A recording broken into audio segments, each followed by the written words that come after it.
윤혜빈의 책 읽기.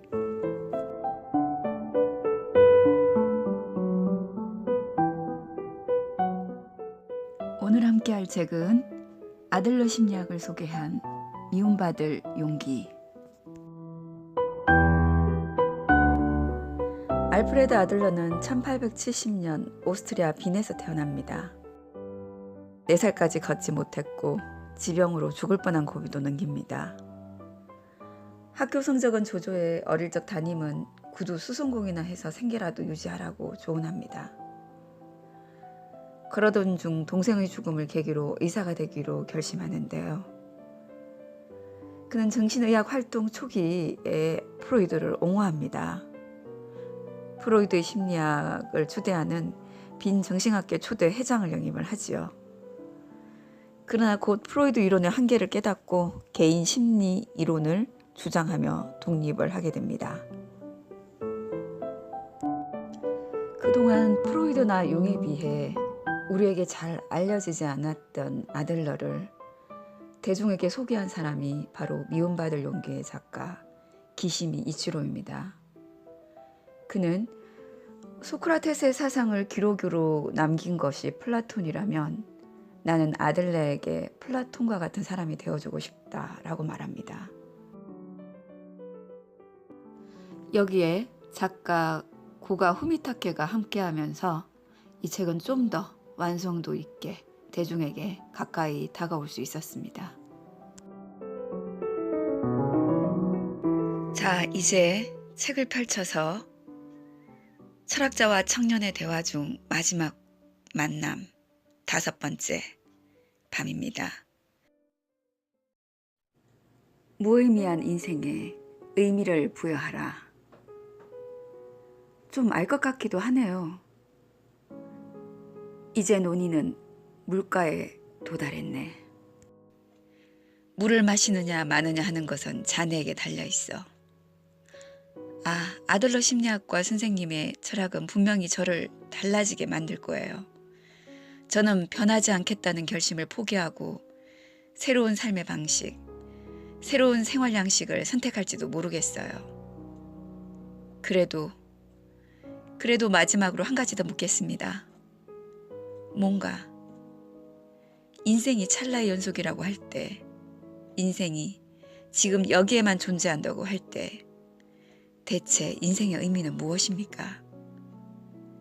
저는 무엇을 위해 태어나서 이런 고통으로 가득한 삶을 견디며 죽음을 맞이하게 되는 걸까요? 그 이유를 저는 모르겠습니다.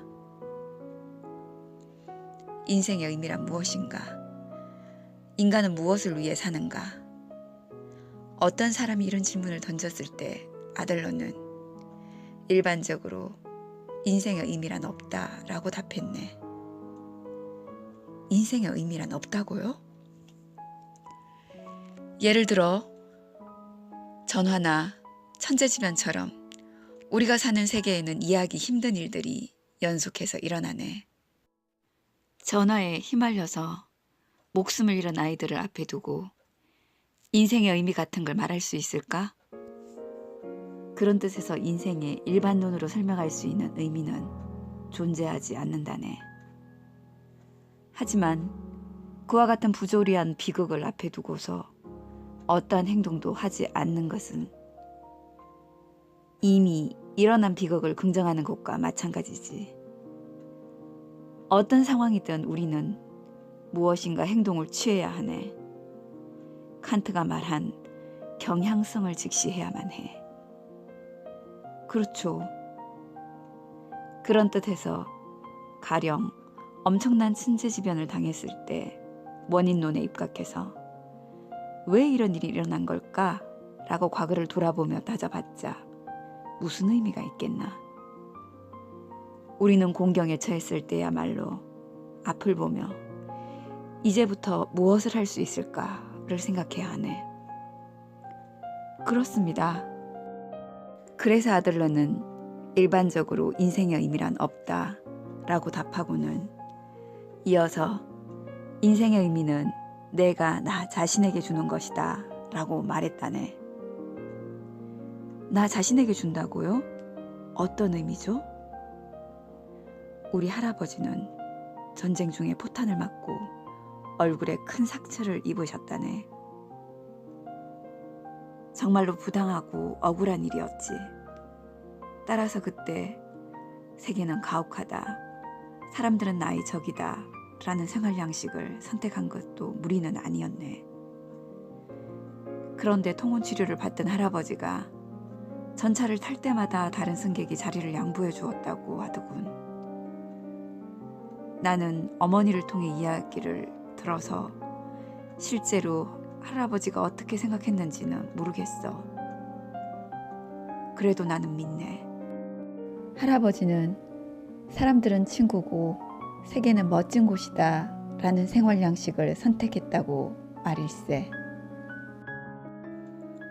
인생의 의미는 내가 나 자신에게 주는 것이다 라는 아들레의 말은 결국 이런 뜻이지.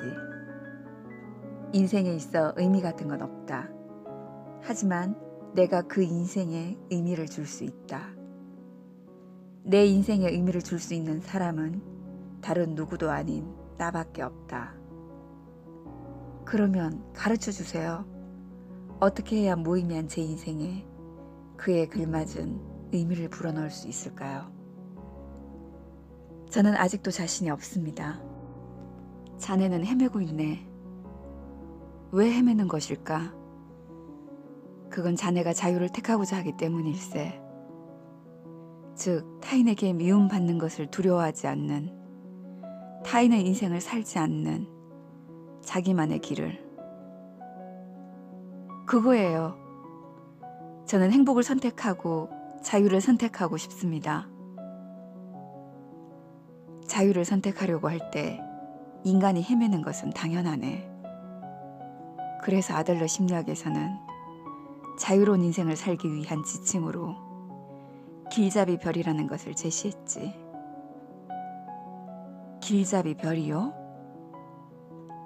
여행객들이 북극성의 의지에 길을 나서듯 우리 인생에도 길잡이 별이 필요하네.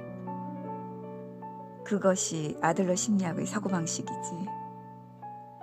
그 별은 잃어버려서는 안 되는 지침이자 이 방향으로 쭉 가다 보면 행복이 기다리고 있을 거라는 믿음을 주는 절대적인 이상향이라네. 그 별은 어디에 있습니까? 타자 공원에 있네. 타자 공원. 자네가 어떠한 찰나를 보내더라도, 설령 자네를 싫어하는 사람이 있다고 하더라도 타인에게 공헌한다는 길잡이별만 놓치지 않는다면 헤맬 일도 없고 뭘 해도 상관없어. 나를 싫어하는 사람에게 미움을 받으며 자유롭게 살면 되네. 내 하늘 위에 타자 공원이라는 별을 걸면 늘 행복이 함께하고 친구도 함께한다. 그리고 찰나인 지금 여기를 진지하게 춤추고 진지하게 사는 걸세.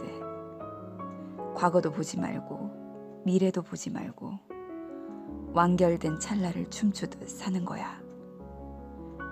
누구와 경쟁할 필요도 없고 목적지도 필요 없네. 춤추다 보면 어딘가에 도착하게 될 테니까. 아무도 모르는 어딘가에. 에네르게이아적 인생이란 그런 걸세. 지금까지의 내 인생을 아무리 돌이켜봐도 왜 내가 지금 여기에 있는 건지 제대로 설명할 수 없어.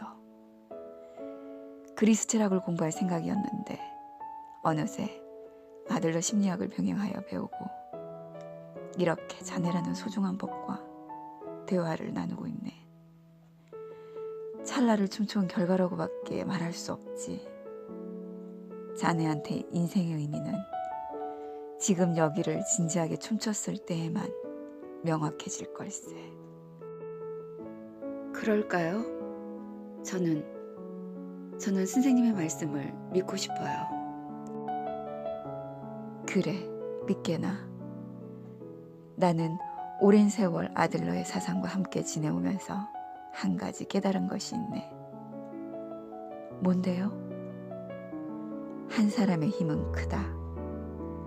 아니, 내 힘은 헤아릴 수 없이 크다라는 점일세. 무슨 뜻이죠? 내가 바뀌면 세계가 바뀐다. 세계란 다른 누군가가 바꿔주는 것이 아니라 오로지 나의 힘으로만 바뀔 수 있다는 뜻이지. 아들러 심리학을 배우고 나면 내 눈에 보이는 세계는 이제 과거의 세계가 아니라네. 내가 바뀌면 세계가 바뀐다. 나 이외에 누구도 세계를 바꿀 수 없다. 이는 오랫동안 근시였던 사람이 처음 안경을 썼을 때 받는 충격과 비슷하네. 어렴풋했던 세계가 또렷하게 보이고 색채마저도 선명해지지. 게다가 시야의 일부만 깨끗해지는 것이 아니라 보이는 세계가 전부 깨끗해지지. 나는 자네가 이와 같은 체험을 하기를 간절히 바라네. 아까워 죽겠어요. 10년, 아니 5년만이라도 더 빨리 알았어야 했는데, 만약 5년 전, 아니 취직하기 전에 제가 아들러의 사상을 알았더라면, 아니 그건 아니지. 자네가 10년 전에 알았더라면 하고 생각하는 것은 지금의 자네가 아들러의 사상에 감명을 받았기 때문이야. 10년 전의 자네가 어떻게 느꼈을지는 아무도 모른다네. 자네는 이 이야기를 지금 들을 운명이었던 거야. 그래요. 그럴지도 모르죠.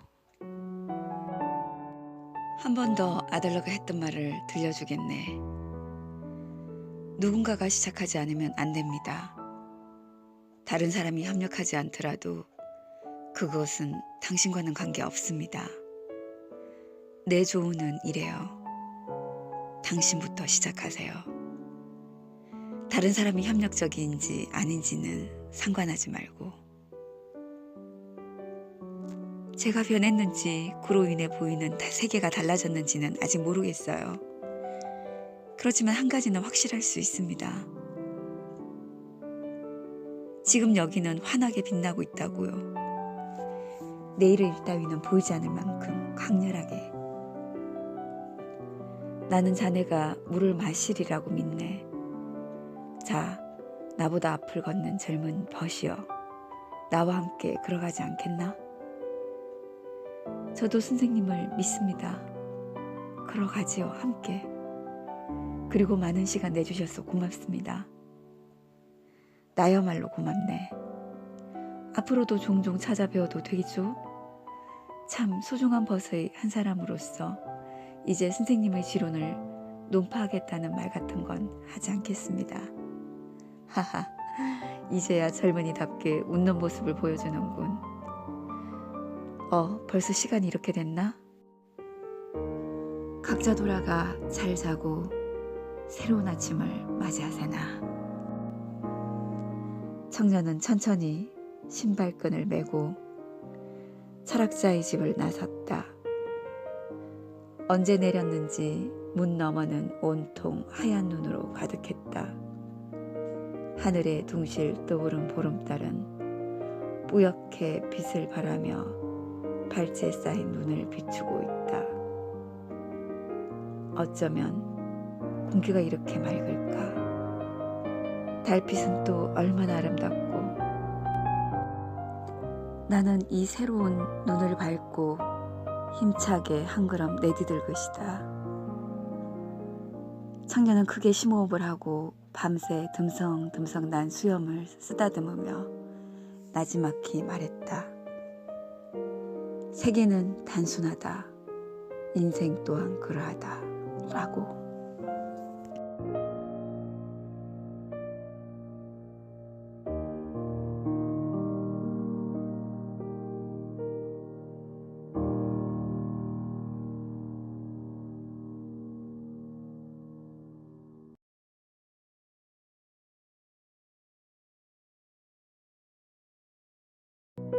하이빈의 책 읽기, 미움받을 용기와 함께했습니다.